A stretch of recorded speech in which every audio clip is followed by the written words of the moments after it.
Durante meses, enquanto o nome de Venâncio Mondlane ocupava manchetes e debates em Moçambique, havia uma ausência discretamente notada por jornalistas mais atentos, a da filha mais velha, Sara Mondlane, que vivia fora do país.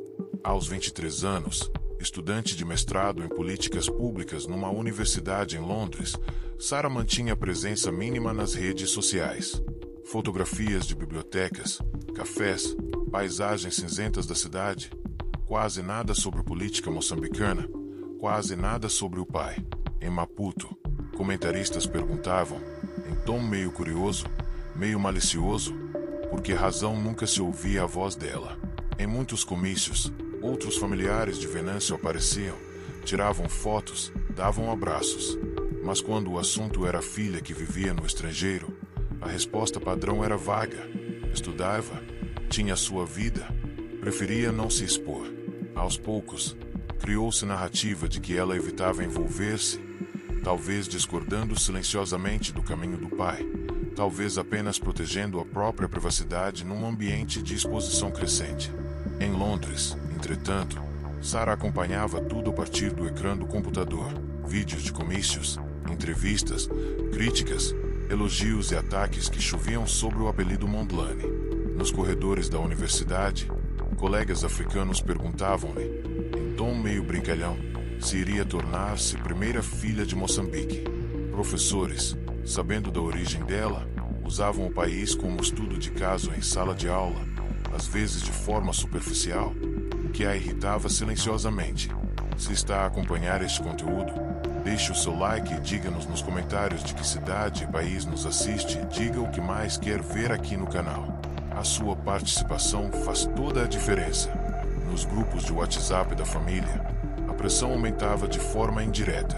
Tias e primos enviavam mensagens com recortes de notícias, dizendo que seria bonito se ela gravasse um vídeo de apoio.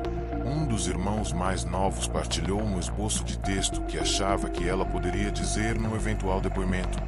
Palavras previsíveis sobre orgulho, inspiração e confiança no pai.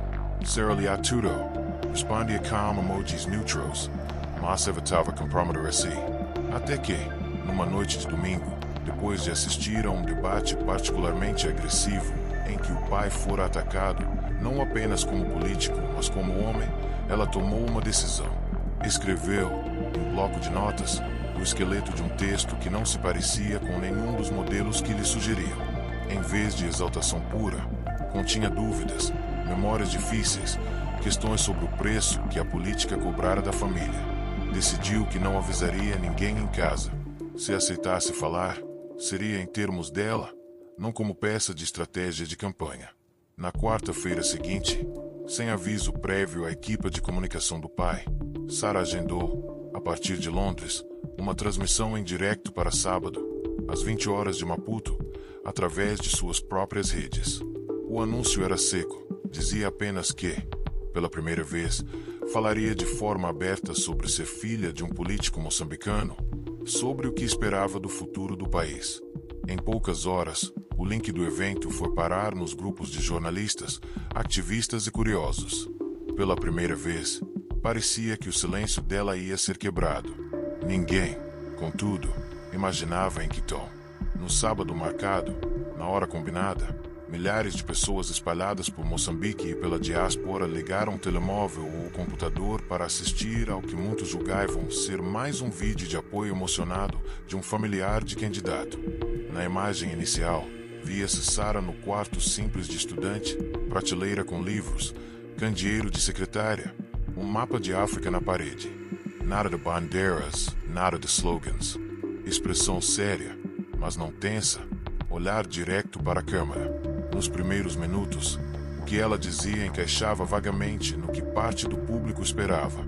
Falava da infância em Maputo, do pai que saía cedo e voltava tarde, sempre envolvido em reuniões comunitárias, aulas, assembleias.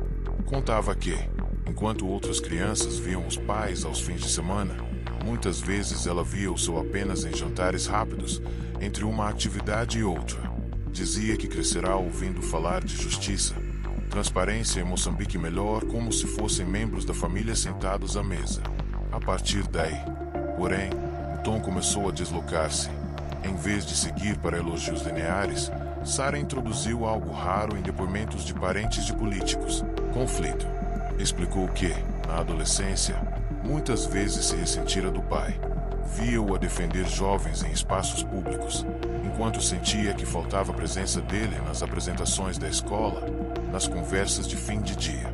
Confessou, em termos ponderados, que parte dela tinha fugido para Londres não apenas para estudar, mas também para respirar longe do ruído constante da política. A revelação que o público não esperava veio no meio da transmissão, quando tratou diretamente da questão do voto e da campanha. Disse que não estava a fazer aquele vídeo para pedir voto em automático para o pai. Afirmou claramente que nunca acreditara em transferências de confiança familiar para urnas. Deixou expresso que não considerava saudável que as pessoas votassem em alguém só porque um filho, uma esposa ou um cunhado dizia que a pessoa era boa. Disse que, como cidadã, consideraria um erro se alguém decidisse assim. Em vez disso, declarou que o que queria era partilhar um pacto íntimo que tinha com o pai, do qual ninguém sabia. Contou que, antes de sair de Moçambique, tinham tido uma conversa longa, dura, num fim de tarde chuvoso. Nessa conversa, segundo ela, pôs condições emocionais para continuar filha de alguém que entraria cada vez mais fundo em arena política.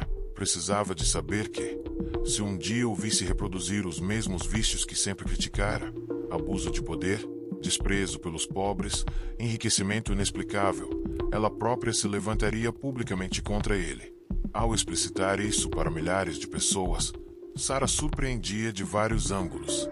De um lado, mostrava uma confiança radical nos próprios princípios, acima de lealdade de sangue. De outro, revelava um lado de Venâncio pouco conhecido, do pai que aceitara ouvir de uma filha que se colocaria, se necessário, na posição de sua crítica mais severa. Para coroar o inesperado, ela anunciou que, apesar de ainda viver fora, tinha feito questão de manter o registro eleitoral em Moçambique e iria votar, nas próximas eleições, não por ser filha de quem era, mas por convicção formada a partir de leitura dos programas de todos os candidatos. A parte final da declaração deu contornos ainda mais singulares ao momento. Em vez de terminar com típica frase de campanha, Sara dirigiu-se diretamente aos jovens moçambicanos que sonhavam emigrar, como ela fizera. Disse que compreendia o impulso de sair, mas que, se todos os que tinham algum privilégio de estudar e pensar fossem embora sem olhar para trás, o país ficaria nas mãos de quem menos se importava com ele. Prometeu, de forma simples, que regressaria a Moçambique ao fim dos estudos, independentemente de o pai vencer ou não, e que cobraria, como qualquer outra cidadã, as promessas feitas. As reações à declaração de Sara começaram a surgir ainda antes de terminar a transmissão. No chat ao vivo das redes, comentários de surpresa, admiração, em alguns casos, incompreensão, acumulavam-se. Uns escreviam que nunca tinham visto filha de político falar com tal distância crítica do próprio pai. Outros interpretavam como prova de que, se ela aceitava expor assim possíveis conflitos, era porque confiava profundamente na integridade dele. O vídeo ficou disponível para visualização após fim do direto. Em poucas horas, ultrapassou centenas de milhares de visualizações somadas entre diferentes plataformas. Na sede da campanha de Venâncio, a equipe de comunicação teve de reagir em tempo real a algo que não controlara. Alguns, num primeiro momento, temeram que a recusa explícita de fazer um pedido direto de voto pudesse ser usada por adversários como sinal de falta de alinhamento familiar. Mas logo perceberam que a autenticidade do depoimento gerava um tipo de relação com o público impossível de ser fabricada em reuniões de estratégia. A campanha decidiu, então, não tentar enquadrar declaração em slogans, limitando-se a partilhar o vídeo nas páginas oficiais com um breve texto. Reconhecimento da coragem de Sara, acompanhado de reafirmação de que, naquela família, ninguém era obrigado a repetir frases por disciplina partidária. Os adversários políticos, por sua vez, ficaram num terreno desconfortável. Criticar em excesso uma jovem que, na essência, pedia responsabilidade e ética dos governantes soaria mesquinho. Ignorar totalmente o episódio parecia perda de oportunidade de comentário. Alguns optaram por linha de ataque insinuando que tudo fazia parte de um guião cuidadosamente escrito para dar verniz de honestidade à campanha. Outros, porém, em privado, admitiam inveja de não terem, nos seus próprios círculos, vozes que pudessem falar com tanto à vontade sem parecerem marionetas. Na sociedade civil, sobretudo entre jovens, o efeito foi talvez o mais profundo. Estudantes de universidades em Maputo partilharam trechos da fala de Sara em grupos, destacando especialmente a parte em que ela rejeitava a ideia de que se deve seguir líderes de olhos fechados, mesmo quando esses líderes são pais, mães ou heróis nacionais. Alguns ativistas que desconfiavam de toda a política passaram a ver, naquele gesto, pequena abertura, a possibilidade de participar criticamente, sem ter de escolher entre adesão cega e abstencionismo total. Nas semanas seguintes, Sara foi convidada para entrevistas por meios de comunicação nacionais e internacionais. Recusou a maioria, dizendo que não pretendia tornar-se figura pública permanente. Aceitou apenas uma conversa longa com um jornal moçambicano, na qual reiterou que não se via como porta-voz da família, mas como alguém que decidirá, por uma vez, usar privilégio de ter voz para colocar no centro a exigência de coerência. Para muitos analistas, a declaração não alterou, por si só, números de sondagens de forma dramática, mas mudou algo menos visível e mais duradouro, o padrão do que se esperava de familiares de políticos. Até então, a norma era ver esposas, filhos e parentes repetirem, de forma quase mecânica, discursos preparados, centrados em devoção pessoal a candidato. Sara, com o gesto, deslocou essa norma ao mostrar que era possível amar alguém, desejar vitória de suas ideias e ainda assim colocar, acima disso, o compromisso com uma ética pública que não faz concessões nem ao sangue. Entre aqueles que assistiram à transmissão numa noite de sábado em Maputo, na Beira, em Londres ou Joanesburgo, muitos anos depois, alguns diriam que, naquele dia, uma barreira invisível caiu, a de que política, em Moçambique, era assunto de lealdades herdadas e não de escolhas pensadas.